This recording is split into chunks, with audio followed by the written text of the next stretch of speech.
오늘 베레스우사의 교훈이라는 제목을 가지고 함께 말씀 나누고자 합니다.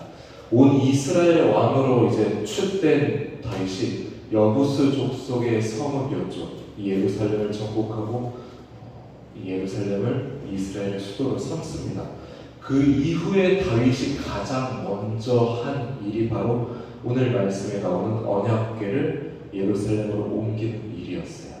다윗이 온 이스라엘의 왕이 되고 예루살렘을 정복하고 이제 가장 먼저 한 업적이 바로 이 언약궤를 옮기는 일이었습니다.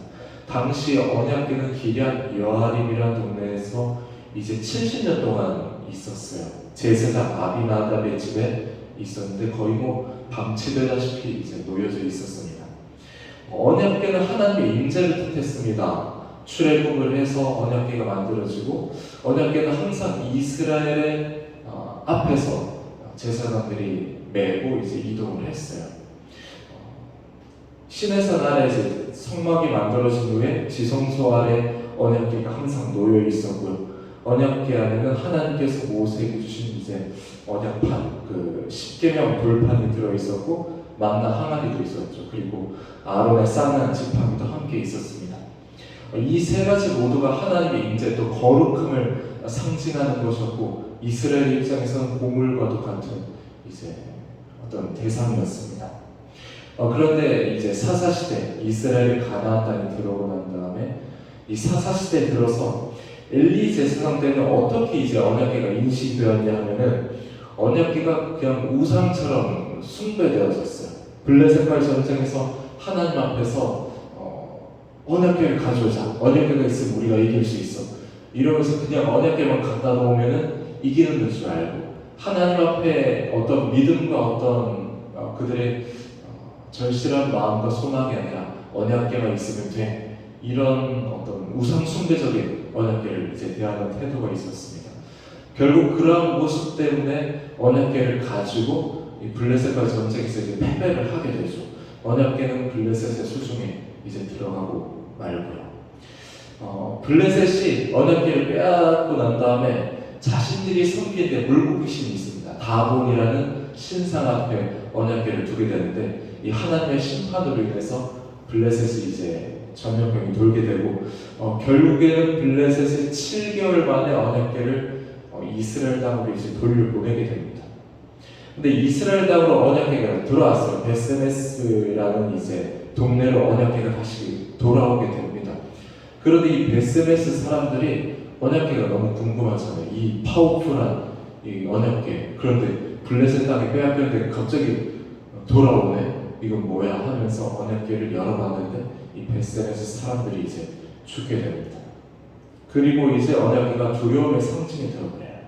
기럇 여아림이라는 동네로 옮겨지고 이 두려움 속에서 그냥 그쪽에 놔두자.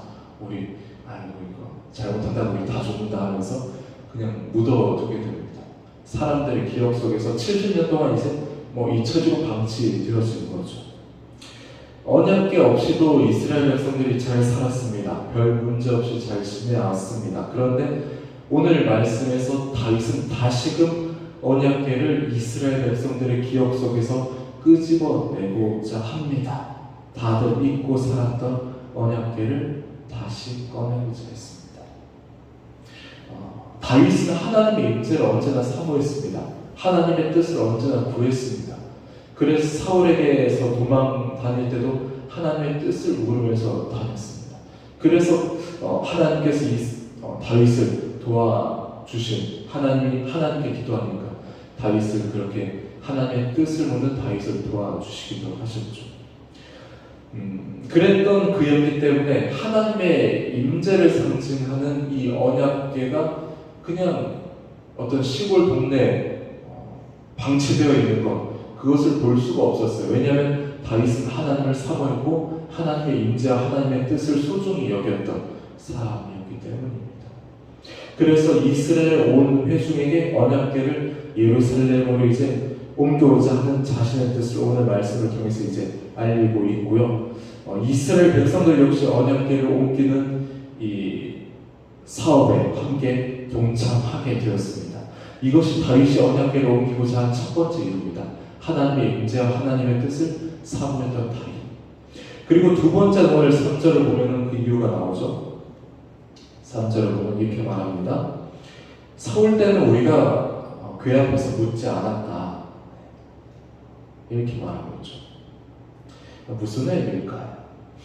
시내 광야에서 이스라엘 백성들은 모세를 통해서 또 가나안 시대는 대제사장을 통해서 언약궤 앞에서 하나님의 뜻을 구했습니다. 그런데 사울 때는 그렇게 하지 않았다라는 거예요. 사울 때는 하나님의 뜻을 구하지 않았다는 거예요. 사울은 자기 마음대로 행동했던 왕이었기 때문에 하나님의 뜻을 구하지 않았고 사울의 통치 아래서 이스라엘은 하나님의 임재를 상징하는 언약궤 또는 모든 하나님의 뜻을 구한다는 그런 것들은 불필요한 행동처럼 여겨졌던 겁니다. 그래서 사울은 언약궤를 가지고 오는 방치되는 언약궤는 별 상관이 없었어요. 왜냐하면 하나님의 임재는 별로 소중하게 생각하지 않던 사람이었기 때문입니다. 그런데 이제 다윗이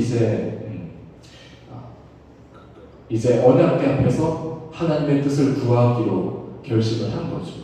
나라의 모든 일들 그리고 모든 방향들을 이제 나는 하나님 앞에서 다시 구하겠다.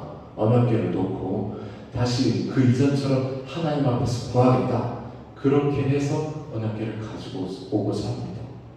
왕 되신 하나님을 예배하면서 하나님의 통치 아래 이 이스라엘을 하나님의 통치 아래 놓기 위해서 그렇게 언약궤를 옮겨오고자 했어요. 이처럼 하나님의 뜻을 다윗은 굉장히 소중하게 여겼습니다. 그래서 하나님의 뜻을 묻고자 하기 위해서 그렇게 언약궤를 가지고 오고자 합니다. 우리가 하나님을 위해서 무언가를 하고 주님의 일을 한다고 할 때 우리의 중심이 어디 있는지 우리가 항상 살펴봐야 됩니다. 그리고 우리 세상 가운데 살아갈 때도 마찬가지죠. 가정에서, 직장에서, 사업장에서 우리가 하는 모든 일과 모든 행동들, 모든 방향성들이 무엇을 중심으로 살아가고 있는가는 굉장히 중요합니다.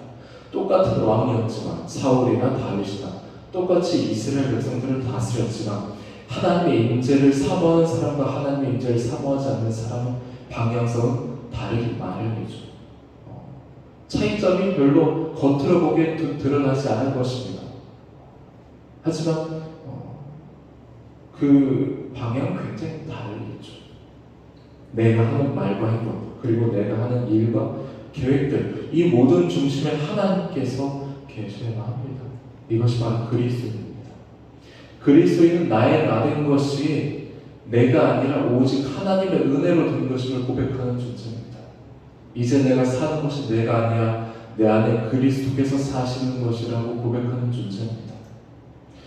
내가 아무것도 아니고 오직 주님의 영광을 위해서 사는 것이 그리스도인이라면 하나님의 뜻을 구하는 행동이 없는 삶은 굉장히 위험한 삶이고 이런 삶은 결국에는 하나님의 심판 아래 놓여 있다는 것을 우리가 기억해야 됩니다.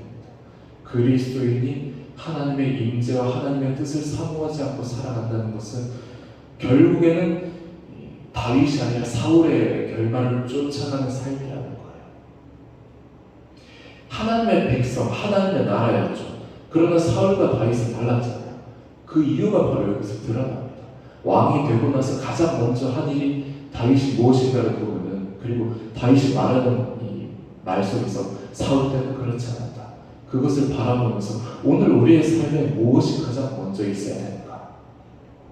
하나님의 임재 아래서 하나님의 뜻을 구하면서 우리의 한 걸음 한 걸음을 옮겨나가는 것. 우리가 그렇게 주님의 뜻만을 구하면서 주님 앞에 겸손히 주님의 뜻을 구하면서 주님의 이름만 높이면서 살아가는 우리 모든 청함의 성도인들 되시기를 주님의 이름으로 축복합니다.